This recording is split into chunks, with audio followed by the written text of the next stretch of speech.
Kabayaran sa buhay ng ina ko ang kawalan ng puri ko. Pero hindi ko alam, ang gabing yun ang magtatalis sa akin sa isang walang awang milyonaryo. Dahil sa naghihingalong kondisyon ng kanyang ina at sa nagbabadyang paniningil ng ospital, itinapon ni Serafina Cruz ang kanyang natitirang dangal. Pumasok siya sa isang marangya ngunit tagong klinika sa Makati upang ibenta ang kanyang sariling mga egg cell. Isang desperadong hakbang kapalit ng 500,000 piso. Ngunit sa hindi inaasahang pagkakataon, nasaksihan ng milyonaryong si Eros Falcon ang kanyang pakikipagtawaran. Si Eros, ang makapangyarihang negosyante na binansagang cursed billionaire dahil sa sunod-sunod na trahedyang dinala niya sa kanyang pamilya at sa sinumang lumapit sa kanya, ay may malamig na puso. Nang makita niya si Fina, agad niyang hinusgahan ng dalaga bilang isang suwapang at matakop sa perang babae na handang magbenta ng sariling laman para sa luho. Sa isang gabi na mapanirang bugso ng damdamin, maling akala at nag-aalab na puot, pinatulan niya si Fina. Isang gabi na sumira sa buhay ng dalaga, ngunit nag-iwan ng 4 na hindi inaasahang himala sa kanyang sinapupunan. Quadruplets. Natakot sa sumpa ni Eros at sa bagsik ng galit nito, nagtago si Fina upang mag-isang kargahin ang bigat ng pagbubuntis. Ngunit nang malaman ng kanyang sugarol at abusadong ex-boyfriend ang tungkol sa kanyang malaking tiyan, ginamit nito ang sikreto upang pagbantaan ang buhay ng 4 na hindi pa isinisilang na sanggol para sa malaking halaga ng pera. Sa gitna ng panganib, walang ibang matatakbuhan si Fina kundi ang lalaking kinatatakutan niya. Nang matuklasan ni Eros ang totoong dahilan ng sakripisyo ni Fina, ang dating galit ay napalitan ng isang mapanganib na obsesyon na protektahan ang kanyang bagong pamilya. Walang sino man ang pwedeng humawak sa pag-aari ng isang Falcon. Handa na si Eros na sunugin ang mundo para sa kanyang mag-iina. Ngunit sapat ba ang kanyang kapangyarihan upang labanan ang sumpa ng nakaraan at ang panganib na nagbabantas sa kanilang mga buhay? Isang kwento ng maling hinala, marangyang pag-aaruga at 4 na munting anghel na magpapalambot sa puso ng pinakamalupit na bilyonaryo. Malamig ang sahig ng klinika, kasing lamig ng mga palad ni Serafina habang nakatitig sa manipis at lukot-lukot na papel na kanina niya pa pinipiga sa kanyang mga kamay. Amoy gamot, alkohol at formalin ang buong paligid, isang kapaligiran na nagpapasikip sa kanyang dibdib. Si Serafina Cruz ay isang simpleng encoder sa isang maliit na kumpanya, ngunit sa mga sandaling yun, naramdaman niya na tila nawala na siya ng halaga bilang tao.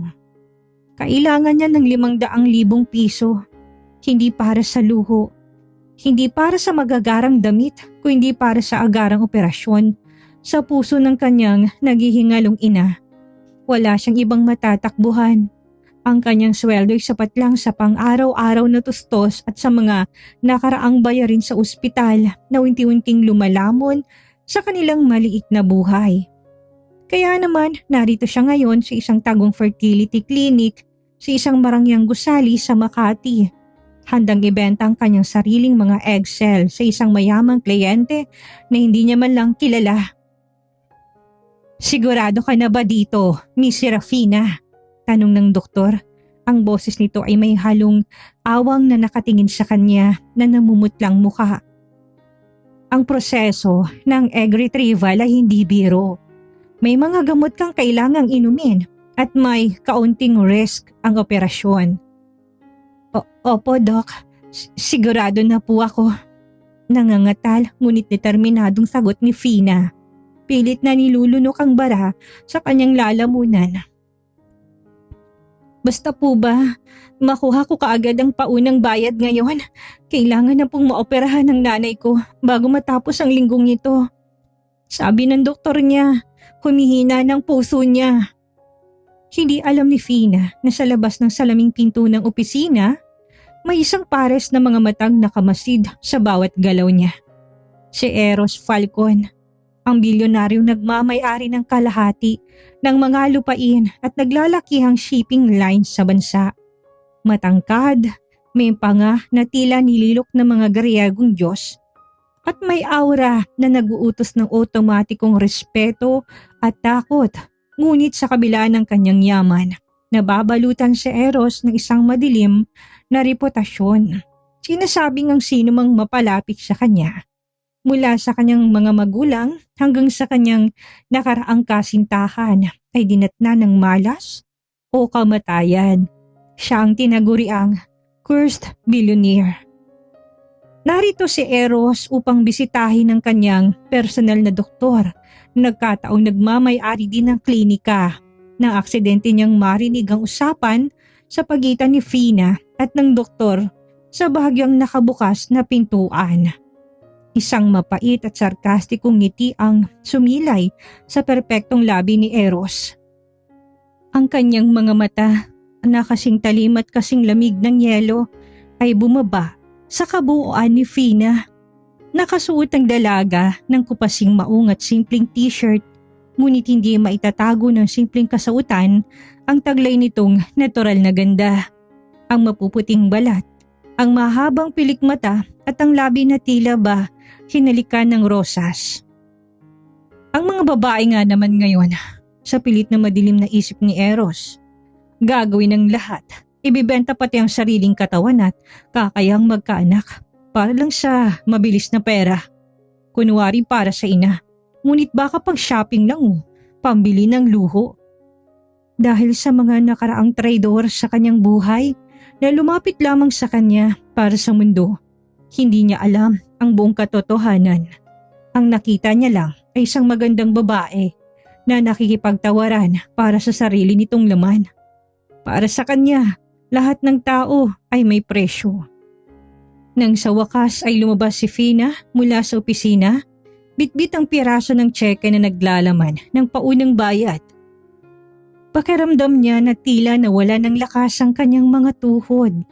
Sa labis na emosyon, takot at gutom, nagdilim ang kanyang paningin. Muntik na siyang bumagsak sa malamig na marmol na sahig. Ngunit bago pa man siya tuluyang matumba, isang matigas, malawak at nagagandahang dibdib ang sumalo sa kanya. Nalula si Fina sa amoy na biglang pumuno sa kanyang sistema, amoy ng mamahaling pabango, tabako at purong kapangyarihan. Pagangat ng kanyang tingin, sinalubong siya ng mga matang tila kayang basahin ng kanyang buong pagkatao. Miss, kung ganyan ka kadesperada sa pera, huwag mo sayangin ang oras mo sa klinika. Bulong ng barito ng boses ni Eros na nagpapatayo ng bawat balahibo sa katawan ni Fina. Ang hawak nito sa kanyang bewang ay mahigpit at tila ba inaangkin na siya nito. Pangalanan mong presyo mo. Masigit pa sa tsekeng hawak mong kaya kong ibigay. Ako ang bibili sa iyo ngayong gabi. Namilog ang mga mata ni Fina sa tindi ng gulat at kahihiyan. Bago pa siya makasagot o makapalag, hinila na siya ni Eros ng marahas. Ngunit may pag-iingat patungo sa isang pribadong elevator pababa sa naghihintay na marangyang itim na limousine. Dahil sa matinding pagkapagod, takot para sa buhay ng ina at tila hipnotismong dala na nag-uumapaw na presensya ng bilyonaryo. Hindi na nakasigaw si Fina. Ang tanging paulit-ulit na tumatakbo sa kanyang isip ay ang kaligtasan ng kanyang nanay. Kahit ng kapalit nito ay ang tuluyang pagkaubos ng kanyang natitirang dangal sa mga kamay ng estrangherong ito. Ang penthouse suite ni Eros Falcon ay matatagpuan sa pinakatuktok ng isang marangyang skyscraper na tanaw ang buong lungsod ng Makati. Puno to ng mga kasangkapangyari sa mamahaling marmol, itim na katad at naglalakihang salamin. Ngunit Nababalutan to ng isang uri ng kalungkutan na tila ba walang sinumang pinahintulutan na maging masaya sa loob nun. Kasing lamig ng sementong pader ang atmosfera. Walang imik si Eros habang naglalakad patungo sa minibar. Hinubad niya ang kanyang mamahaling coat at pabagsak na sinandal ang sarili sa counter habang nagsasali ng scotch sa isang kristal na baso. Ang kanyang mga mata ay nanatiling nakatitig kay Fina. Nakasalukuyang nakatayo malapit sa pinto, nanginginig at tila isang basang sisiw na naliligaw sa palasyo ng isang halimaw. Ang galit ni Eros sa mundo, ang puot na matagal nang nakatanim sa kanyang dibdib. Dahil sa paniniwalang siya ay may dalang sumpa, ay binubuntun niya ngayon sa maling akala sa dalaga. Para sa kanya, si Fina ang ehemplo ng mga taong nakapaligid sa kanya. Mga mukhang pera na gagawin ng lahat para sa sariling pakinabang. Hubarin mo na ang damit mo. Malamig na utos ni Eros, walang emosyon ng kanyang boses. Ngunit may otoridad na hindi pwedeng baliin. Ipinatong niya ang baso sa mesa at dahan-dahang lumapit sa dalaga. Napahawak si Fina sa kwelyo ng kanyang simpleng t-shirt. Lumuluhang kanyang mga mata habang nakatingin sa bilyonaryo. Pakiusap, pwede bang kunin ko muna yung pera para sa ospital ng nanay ko? Kahit na ipadala ko lang sa account ng klinika. Kailangan lang po talaga para sa operasyon bukas ng umaga. Isang mapait na tawa ang kumuwala sa mga labi ni Eros. Ang pakiusap ni Fina ay mas lalong nagapoy sa galit sa kanyang dibdib. Para sa kanya, kumpirmasyon ito na negosyo at pera lang talaga ang pangarap ng babaeng nasa harap niya. At ang kwento tungkol sa nanay ay isang gasgas na linya para kumuha ng simpatya. Huwag kang mag-alala. Hindi kita dadayain. Bulong ni Eros nang tuluyan na nitong marating ang espasyo sa pagitan nila. Hinawakan niyang baba ni Fina at pilit na inangat ang mukha nito. Lahat ng halagang hihilingin mo, ibibigay ko. Dodoblehin ko pa. Basta masihan ako sa gabi ng pagbili ko sa'yo. Sa ilalim ng maliwanag na buwan na lumulusot sa malalaking bintana, naganap ang isang gabi na nag-aalab na pagsasama. Ito ay pinaghalong galit, pagnanasa at matinding bugso ng damdamin. Ngunit sa kabila ng puot na nararamdaman ni Eros, may bahagi sa kanyang katawan ang biglang nag-ingat nang maramdaman ng kakaibang paninigas at panginginig ni Fina. Nang mapawi ang unang bugso ng kanilang init, natigilan si Eros. May bahid ng dugo sa puting sapot ng kama. Nagulat siya. Hindi niya inaasahan na birhen ang isang babaeng inakala niyang sanay na sa pagbebenta ng sarili. Ngunit binaliwala ito ng kanyang matigas na puso. Iniisip na baka bahagi lang ito ng isang mas malalim na modus o operasyon ng dalaga para mas maging mahal ang kanyang halaga. Para kay Fina, bagamat puno ng takot at hapdi ang kanyang buong pagkatao, may kakaibang kuryente siyang naramdaman sa bawat halik at hawak ni Eros. Ang bilyonaryong inaakala niyang halimaw ay may banayad na haplos sa mga sandaling dahan-dahan siyang sumusuko sa laro ng gabi. Tila ba may nakatagong sugat din ito sa likod ng kanyang bagsik. Kinabukasan, nagising si Fina na sumisilip ng sikat ng araw sa silid. Wala na si Eros sa kanyang tabi. Ang tanging naroon ay ang kanyang mga damit na maayos na nakatupi at sa ibabaw nun ay isang piraso ng blankong tseke na may pirma ng bilyonaryo. Sa tabi ng tseke ay may isang maikling sulat na may matatalas na sulat kamay. Umalis ka na bago pa kita maipahamak. May sapat ka ng pera para sa mga luho mo. Layuan mo ko dahil ang isang falcon ay nagdadala lang ng kamatayan sa mga taong tulad mo. Umiiyak na sinuot ni Fina ang kanyang mga damit. Kinuha niya ang tseke hindi dahil sa luho, kundi dahil ito ang magiging tulay para mabuhay ang kanyang ina. Nagmamadali siyang lumabas ng penthouse na tila ba hinahabol ng sariling multo. Agad siyang nagtungo sa ospital upang bayaran ng lahat ng bayarin. Ligtas ang kanyang ina matapos ang matagumpay na operasyon sa puso. Ngunit alam ni Fina sa kanyang sarili na may bahagi ng kanyang pagkatao ang tuluyang naiwan sa silid na yun. Isang linggo matapos ang gabing yun, habang nag-aalaga sa kanyang nagpapagaling na ina, nagsimula siyang makaramdam ng matinding pagkahilo, kakaibang pagkapagod at pagsusuka tuwing umaga. Congratulations, Miss Serafina! Ang himala hindi lang isa, kung hindi 4. Nakangiting pahayag ng OB-GYN habang dahan-dahang pinapakitang screen ng ultrasound machine. Napatanga si Fina, halos hindi makahinga habang nakatitig sa kulay abo at itim na monitor. 4 po? Dok, anong ibig niyo sabihin? Quadruplets? Oo, Fina, naririnig mo ba yan? Yan ang 4 na magkakaibang tibok ng puso. Paliwanag ng doktor habang pinipindot ang audio ng machine. Sa loob ng tahimik na silid, umalingaw-ngaw ang mabilis at magkakasunod na tunog. Dugdug, dugdug, dugdug, dugdug. Parang tunog ng mga munting kabayo na tumatakbo patungo sa kanyang buhay.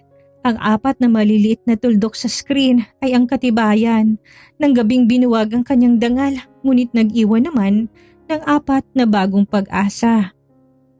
Medyo delikadong pagbubuntis na ito dahil maramihan o multiple gestation. Seryosong paalala ng doktor habang pinapahira ng tisyong kanyang tiyan. Mas mabilis na lalaki ang tiyan mo kumpara sa mga ordinaryong nagbubuntis.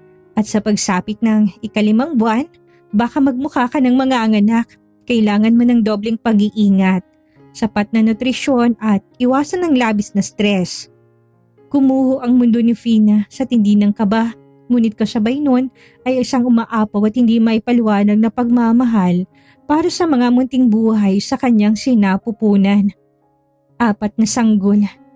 Paano niya bubuhayin ng mga to? At higit sa lahat, paano kung malaman ng cursed billionaire na siyang ama ng mga to? Natatandaan niya ang huling sulat ni Eros. Pinapalayo siya nito dahil sa sumpa. Ayaw niyang maipahamak ang kanyang mga anak sa madilim na mundo ng mga falcon. Nagpasya si Fina na itagong pagbubuntis sa buong mundo. Gamit ang natirang pera mula sa cheque ni Eros, matapos ang operasyon ng kanyang ina, lumipat sila sa isang maliit, simple, ngunit tahimik na apartment sa isang liblib na barangay sa labas ng Manila. Nagsikap siyang magtrabaho mula sa bahay bilang isang freelance online content writer upang magkaroon ng tuloy-tuloy na kita para sa kanyang mga mamahaling bitamina at gatas. Mabilis na lumipas ang mga buwan dahil 4 ang dinadala niya, naging dobleng hirap para kay Fina.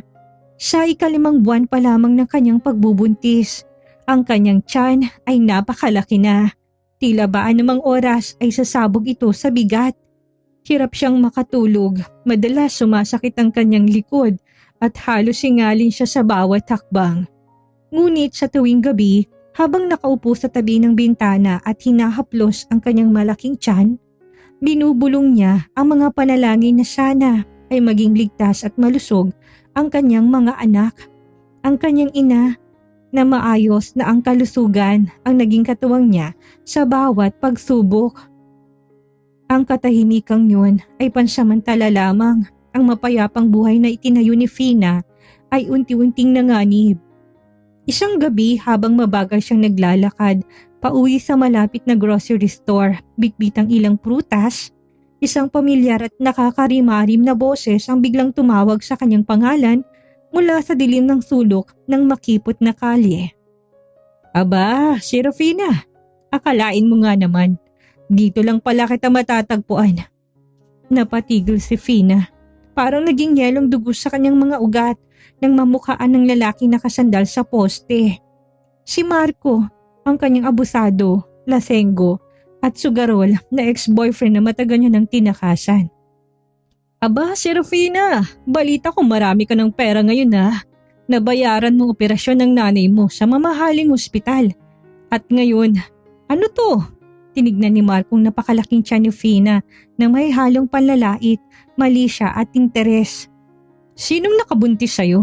Ang balita ko mula sa dati mong katrabaho, may nakakita sa'yo na pumasok sa sasakyan ng isang napakamayamang bilyonaryo sa Makati. Nanginig ang buong katawan ni Fina. Nabitawan niya ang supot ng mga prutas na kanyang dala at gumulong ang mga to sa madilim at maruming semento. Otomatikong inihadlang niya ang magkabilang kamay sa kanyang tiyan upang protektahan ang 4 na munting buhay na nasa loob noon. Wala kang pakialam, Marco. Umalis ka na. Matagal nang tapos ang sa atin. Nanginginig ngunit pilit na pagmamatapang na sagot ni Fina. Tapos? Hindi pa tayo tapos, Fina. Ngumisi si Marco na may alak at sigarilyo. Lumapit pa ito ng lalo at marahas na hinawakan ng braso ng dalaga. Dahilan upang mapadaing si Fina sa sakit. Malaki ang utang ko sa kasino. Kung hindi mo ko bibigyan ng 2 milyong piso, sisiguraduhin kong hindi sisikatan ng araw ang 4 na basurang nasa loob ng tiyan mo. Alam ko kung saan ka nakatira ngayon. Papatayin ko sila, pati ng nanay mo. Wag! Pakiusap, Marco! Wag ang mga anak ko! Pagmamakaawa ni Fina at tuluyan ng naluhas at hindi ng takot at kawalan ng pag-asa. Bibigyan kita ng 3 araw, Fina. Mag-isip ka ng mabuti. Kung hindi mo ibibigay ang pera, magpaalam ka na sa mga anak mo. Banta ni Marco bago tumarahas na bumitiw at pabagsak siyang itinulak palayo. Umalakak ito na nakakakilabot bago tuluyang naglakad paalis sa madilim na iskinita. Napasandal si Fina sa malamig na pader, dahan-dahang napaupo sa semento habang sapo ang kanyang tiyan. Tila ba naramdaman ng 4 na sanggol ang labis na takot at tensyon ng kanilang ina dahil sabay-sabay na sumipang mga to sa magkakaibang direksyon ng kanyang tiyan. Napaiyak siya ng lalo habang hinahaplos ang gumagalaw na balat. Desperada na naman siya. Alam niyang ugali ni Marco. Isa itong kriminal na walang sinasanto kapag nagigipit sa utang. Hindi niya kayang protektahan ang kanyang sarili, ang kanyang matandang ina at ang 4 na sanggol laban sa isang baliw. May isang tao lang siyang pwedeng takbuhan ngayon. Kahit na natakot siya sa galit nito, kahit na pinapalayo siya nito, dahil sa sinasabi nitong sumpa, kailangan niyang isakripisyo ang kanyang takot. Kailangan niyang hanapin ang ama ng kanyang mga anak. Kailangan niya ang kapangyarihan at proteksyon ng bilyonaryong si Eros Falcon. Sa tulong ng huling lakas ng loob na natitira sa kanyang nangangatog na katawan, nagtungo si Fina sa nagtataasang building ng Falcon Enterprises sa gitna ng abalang lungsod ng Makati. Ang bawat takbang niya ay tila may mabigat na bakal na nakagapos sa kanyang mga paa. Ang kanyang simpleng suot na kupasing maternity dress at tsinelas ay basang-basa ng pawis. Malayong-malayo sa marangya at formal na kasuotan ng mga taong naglalakad sa dambuhalang lobby. Miss, bawal po kayong tumambay dito. Kung wala kayong appointment, lumabas na po kayo. Malamig na wika ng isang matangkad na security guard habang hinaharangan si Fina. Pakiusap po. Kailangan ko lang makausap si Sir Eros Falcon. Sabihin niyo po sa kanya, si Serafina ito, ang babae mula sa klinika. Pagmamakaawa ni Fina habang ang magkabilang kamay ay nakahawak sa kanyang napakalaki at mabigat na tiyan. Huwag kang ang gumawa ng eksena dito, miss. Maraming nagpapanggap na may anak kay Sir Eros para lang makahingi ng pera. Umalis ka na bago pa katakalad ka rin palabas. Maras na sagot ng gwardya, sabay hawak sa siko ni Fina upang pilitin tong iatras patungo sa pinto. Wag, pakiusap, bitawan niyo ko. Ang mga anak ko, nanganganib ang mga anak ko. Pagsigaw ni Fina sa gitna ng hapis at takot, dahilan upang mapalingon ang mga empleyadong naruroon. Eksaktong bumukas ang pinto ng private elevator sa dulo ng lobby. Lumabas mula doon si Eros Falcon, napapaligiran ng 4 na bodyguard at ng kanyang sekretarya. Matikas ang tindig nito sa kanyang kulay abuhing suit, ngunit ang kanyang muka ay seryoso at walang emosyon. Nang marinig ang kaguluhan sa may pintuan, otomatikong bumaling ang kanyang matatalas na mata sa direksyong yun. Nalaki ang mga mata ni Eros nang mamukhaan ng babaeng pilit na tinutulak ng kanyang mga tauhan. Si Serafina, ang babaeng hindi nawala sa kanyang isip sa loob ng nakalipas na mga buwan. Ang babaeng pilit niyang kinalimutan dahil sa takot na madama ito sa kanyang sumpa. Ngunit ang mas nakapagpatigil sa tibok ng puso ng bilyonaryo ay nang bumaba ang kanyang tingin sa kabuuan ng katawan nito. Ang tiyan ni Fina ay napakalaki, isang hugis na imposibleng hindi mapapansin. "Bitawan niyo siya!" Ugong ng baritonong boses ni Eros na tila kulog na umalingaw-ngaw sa buong lobby. Agad na nabitawan ng guard si Fina sa tindi ng takot sa boses ng kanilang boss. Sa loob ng ilang saglit, binuhat ni Eros si Fina ng pangkasal sa kabila ng laki ng tiyan nito. Binaliwala ang bulong-bulungan ng mga tao at dinala to sa kanyang pribadong opisina sa pinakatuktok na palapag. Pinasandal niya si Fina sa malambot na sofa bago siya humakbang pabalik. Ang muka ay pinaghalong galit, kalituhan at matinding emosyon. "Anong ibig sabihin nito, Serafina?" Maring tanong ni Eros habang pilit na kinakalma ang kanyang paghinga. "Kaninong bata yan? Huwag mo sabihing nagbenta ka na naman ng sarili mo pagkatapos ng gabing yun." "Sa'yo sila, Eros. Sa'yong mga batang to." Umiiyak na puto ni Fina sa kanyang paratang. Mabilis niyang kinuha mula sa kanyang lumang bag ang mga lukot na papel ng kanyang medical records at ultrasound. Nilapag niya ito sa mesa sa harap ng bilyonaryo. "4 silang lahat. Quadruplets. Tingnan mo mga petsa. Tumutugma sa gabing kinuha mo ko." Natigilan si Eros. Dahan-dahan niyang kinuha ang mga papel. Doon ay nakasulat ang pangalan ni Serafina Cruz at sa kalakip na larawan na ultrasound, malinaw na makikitang 4 na maliliit na hugis ng sanggol. Ang kanyang dugo, ang kanyang laman. 4 na bagong buhay na nagmula sa kanyang sarili. Sa sandaling yun, ang makapal na pader ng galit at pagdududa na matagal nang nakatanim sa puso ni Eros ay tila biglang gumuho. "Hindi ko gustong guluhin ka, Eros. Natakot ako sa sulat mo na nagdadala ka ng malas. Kaya lumipat kami ng nanay ko sa malayo." Hikbi ni Fina habang nakatungot nanginginig ang mga balikat. "Pero bumalik ang ex-boyfriend ko. Nalaman niyang tungkol sa pagbubuntis ko. Pinagbabantaan niya na papatayin ang anak natin kung hindi ako magbibigay ng 2 milyong piso sa loob ng 3 araw. Natatakot ako para sa kanila, Eros. Hindi ko sila kayang protektahan na mag-isa." "Bakit ka nagbenta ng eggshells sa klinika noon kung ganun kakalinis?" Tanong ni Eros, mas mababa ng tono ng boses. Ngunit may bahid pa rin ng sakit at pagsisisi.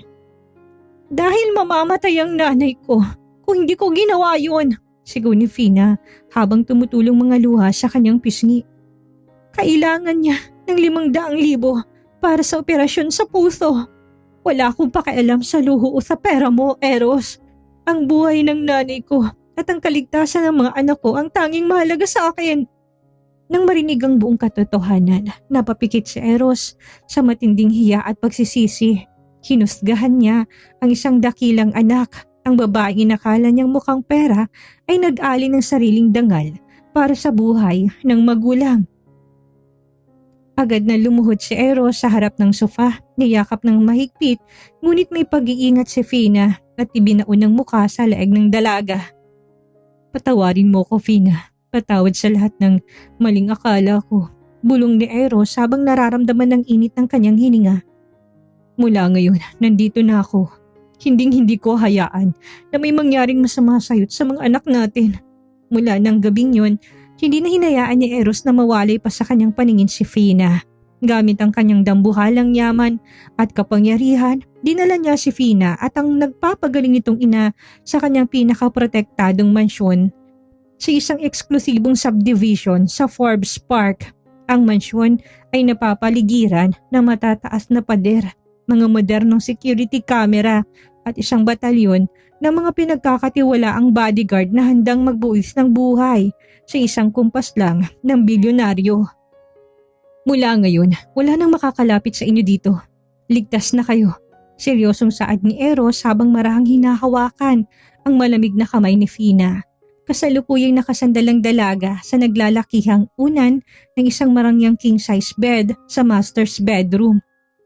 Naramdaman ni Fina ang isang uri ng kaligtasan na matagal nang pinagkait sa kanya ng mundo. Ang bilyonaryong kinatatakutan ng lahat at binansagang course billionaire ay nagpakita ng ibang mukha sa kanya. Isang mukha ng isang maalagang protektor at ama.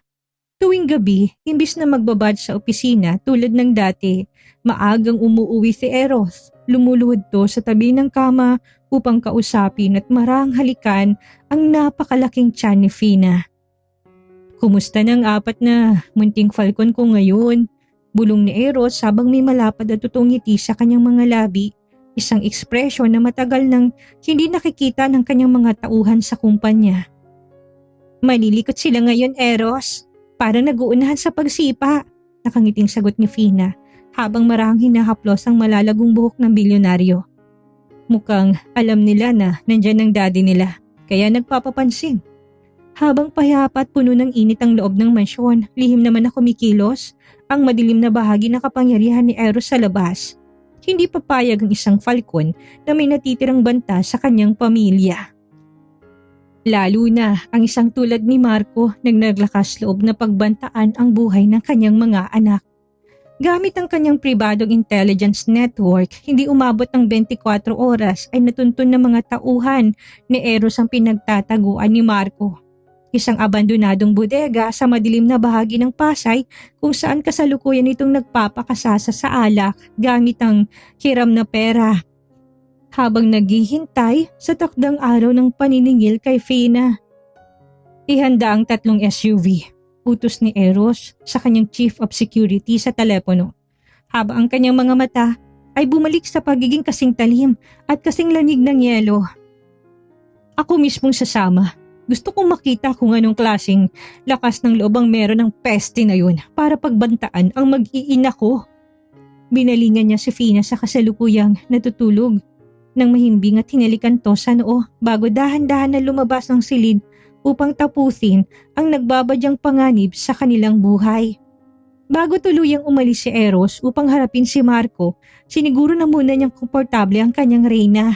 Hindi niya nais na makaramdam si Fina ng kahit na anong uri ng stress o takot habang tinatapos niya ang laban sa labas. Kaya naman habang wala siya, nagpatawag siya ng mga nangungunang spa specialist, private chef at mga eksperto sa prenatal care sa mansyon upang bigyan si Fina ng tinatawag niyang ultimate queen treatment.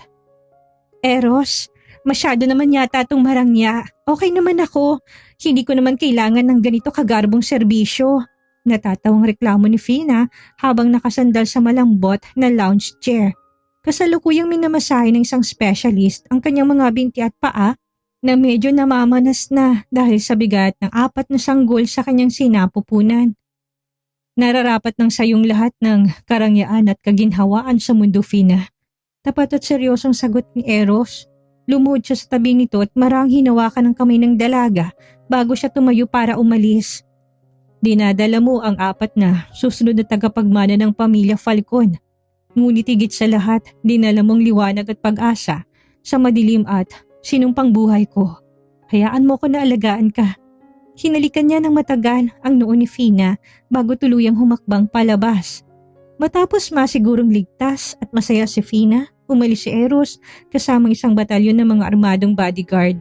Lula ng 3 itim na SUV tinahak nilang daan patungo sa abandonadong bodega sa Pasay. Nang salubungin nila si Marco sa madilim at mabahong taguan nito, hindi malang nakapalag ang ex-boyfriend. Sa isang kumpas lang ng kamay ni Eros, binuwag ng kanyang mga bodyguard ang pinto't pinalibutan si Marco. Walang nagawa ang sugarol kung hindi mangatal sa takot at marahas na lumuhod sa malamig na semento na makita naglalakihang dulo ng mga baril na nakatutok sa kanyang muka. Patawad, Sir Eros. Patawad po. Hindi ko naman po alam na sa inyong mga batang dinadala ni Serafina. Nagbibiro lang po ako noon. Nanginginig at umiiyak na sigaw ni Marco habang nagmamakaawa para sa kanyang buhay. Ginalaw mo ang hindi sa'yo at naglakas loob ka na pagbantaan ang buhay ng aking mag-iina. Malamig at walang emosyong saad ni Eros habang nakatayo sa harap nito na tila isang hukom ng kamatayan. Ang mga Falcon na hindi nagbibiro kapag pamilya ng pinag-uusapan. Sisiguraduhin ko sa pinakamadilim na kulungan ka na lalamunin ng buhay. Sa isang senyas ni Eros, binitbit ng mga pulis na kanina pa naghihintay sa labas si Marco. Tapos na ang banta, burado ng panganib na nagpapaiyak kay Fina. Nang makabalik si Eros sa mansyon, mabilis siyang umakyat sa kanilang silid upang ibalitang kaligtasan ng pamilya. Ngunit sinalubong siya ni Fina na may hawak sa kanyang puson. Namumutla ang muka at may pawis sa noo. Biglang napaigtad ang dalaga sa sakit. "Eros, ang panubigan ko, pumutok na!" Pigil ningang sigaw ni Fina. Nanlalaki ang mga mata ng bilyonaryo. Oras na, ang 4 ng munting falcon ay handa nang sumiklab sa mundo. Ang buong premium wing ng pinakamalaking pribadong ospital sa bansa ay pansamantalang sinara ni Eros Falcon para lamang sa kaligtasan, privacy at kaginhawaan ni Fina. Puno ng hindi maipaliwanag na kaba at takot ang bilyonaryo habang pabalik-balik na naglalakad sa labas ng delivery room. Ang kanyang mga kamay na dati kayang magpasya sa kapalaran ng libu-libong empleyado o magpabagsak ng mga karibal sa negosyo. Sa isang pirma lang, ngayon ay nanginginig sa matinding takot. Natatakot siya na baka may mangyaring masama sa babaeng nagpabago ng kanyang madilim na mundo. Kasama niya sa labas ang ina ni Fina na walang tigil sa tahimik na pagluha habang mahigpit na hawak ang isang kahoy ng rosaryo. "Ginoong Falcon, pakiusap, huminahon kayo. Ang pinakamahusay na mga doktor ang nag-aalaga sa kanya." Bulong ng kanyang sekretarya, ngunit hindi niya malang ito narinig ni Eros. Ang tanging narinig niya lang ay ang sarili nito na mabilis na tibok ng puso at ang bawat huni ng mga makina sa loob ng silid. Pagkalipas ng 3 mahabang oras na tila ba tumagal ng 1 siglo, sa wakas ay bumukas ang pinto ng operating room. Lumabas mula doon ang nangungunang obstetrician ng bansa. Hinubad ang kanyang surgical mask at sinalubong si Eros na may malawak na ngiti sa kanyang muka. "Ligtas na at napakalulusog ng 4 na sanggol, Mr. Falcon, at ganun din ang kanilang napakatapang na ina. 2 lalaki at 2 babae. Isang napakalaking himala para sa medisina." Sa unang pagkakataon sa kanyang mayaman, ngunit tuyot na buhay, naramdaman ni Eros ang mainit na luha ng purong kaligayahan na gumulong sa kanyang mga pisngi. Napasandal siya sa pader, napahawak sa kanyang dibdib habang humihinga ng malalim. Ang sinasabi nitong sumpa na matagal na nagpadilim sa kanyang pagkatao at naglayo sa kanya sa mga tao ay tuluyan ng natunaw sa balita ng pagsilang ng kanyang sariling pamilya. Walang sumpa ang mas malakas kaysa sa regalong ibinigay sa kanya ni Fina. Dahan-dahan na pumasok si Eros sa marangyang recovery suite kung saan inilipat si Fina. Doon nakahigang dalaga. Pagod, namumutla ang mga labi, ngunit para kay Eros ito ang pinakamagandang tanawin sa buong mundo. Sa paligid ng kanyang kama ay may 4 na maliliit na kuna na yari sa mamahaling kahoy. At sa loob nun ay ang 4 na munting anghel na mahimbing na natutulog na babalutan ng malalambot na puting kumot. Nilapitan niya si Fina, marahang lumuhod sa gilid ng kama at kinuhang nangihinang kamay at upang idikit sa kanyang mga labi. "Salamat, Fina. Salamat sa pagdadala ng tunay na liwanag sa buhay ko. Wala nang sumpa dahil kayo ng mga anak natin ang aking pinakamalaking biyaya sa mundo. Patawarin mo ko kung naging matagal bago ko naintindihan ang lahat." Naimulat ni Fina ang kanyang mga mata, mahina ngunit may bakas ng matinding kaligayahan. "Mahal kita, Eros. Sabi ko sa'yo, ligtas sila dahil alam nilang nandyan ang daddy nila. Mahal na mahal kita at ipapadama ko sa'yo at sa mga anak natin yan bawat segundo ng ating buhay." Sagot ni Eros bago marahang idinikit ang kanyang mga labi sa labi ni Fina. Isang banayad na halik na naging selyo ng kanilang walang katapusang bagong simula. Makalipas ang 1 taon, isang marangyang kasal sa isang pribadong isla sa Palawan ang naganap. Malayo nagtatakbuhan sa pinong puting buhangin ng 4 na malulusog at nagagandahang quadruplets. Sina Lance, Lucas, Lily at Luna. Suot ang kanilang maliliit na tuxedo at gown habang masayang pinapanood at hinahabol ng kanilang lola na ngayon ay malakas na. Sa harap ng dambana, sa ilalim ng gintong liwanag ng paglubog ng araw, nagniningning ang mga mata ni Fina sa kanyang mahabang lace gown habang si Eros ay hindi maalis ang tingin sa kanyang asawa. Nangako sila sa harap ng Diyos at ng tao na magmamahalan sa hirap at ginhawa. Napatunayan nila sa buong mundo na ang tunay na pag-ibig, pagpapatawad at sakripisyo ay kayang magwakas sa anumang sumpa at magbunga ng isang perpekto at masayang bukas. Tahimik ang paligid habang dahan-dahan na sumisikat ang araw, nagiiwan ng kulay rosas at gintong silay sa langit. Mula sa balkonahe, tanaw ang malawak at payapang dagat, ang mismong dagat na naging saksi sa kanilang mga simula. Sa mga luhang pumatak at sa mga pangakong tila kay hirap tuparin noon. Naramdaman niyang marahang pagkapit ng dalawang pamilyar na bisig sa kanyang bewang. Isang mainit na halikang dinalong sa kanyang balikat, dahilan para mapangiti siya ng malalim. Masyado pang maaga, mahal. Bakit gising ka na? Bulong ng boses na laging nagpapabilis sa tibok ng kanyang puso. Humarap siya dito. Sinalubong ang mga matang puno ng pagmamahal na sa loob ng maraming taon ay hindi kailanman nagbago. Gusto ko lang panoorin ang pagsikat ng araw at dinalaw lang din ako ng malay. Iniisip ko kung paano tayo nakarating sa puntong ito. Humigpit ang yakap nito sa kanya. Nakarating tayo dito dahil hindi tayo sumuko. Kahit na ilang beses tayong sinubok ng tadhana. Sa huli, ang puso pa rin natin ang nagtagumpay. Tumingin siya sa suot na singsing sa kanyang daliri, kumikinang sa ilalim ng unang liwanag ng umaga. Naalala niya ang bawat kabanata ng kanilang kwento, ang unang pagkikita na puno ng asaran, ang mga tagong sulyap, ang masakit na pamamaalam, at ang muling pagtatagpo na nagpatunay na ang tunay na pag-ibig ay marunong maghintay. Mula sa loob ng kwarto, nakarinig sila ng isang mahinang iyak. Nagkatingin na silang dalawa at sabay na napangiti. Ang munting anghel na bunga ng kanilang pagmamahalan ay gising na rin, handang salubungin ang bagong araw kasama sila. Halika na, pag-aaya nito, nilahad kamay sa kanya. Nilagay niyang kanyang kamay sa palad nito.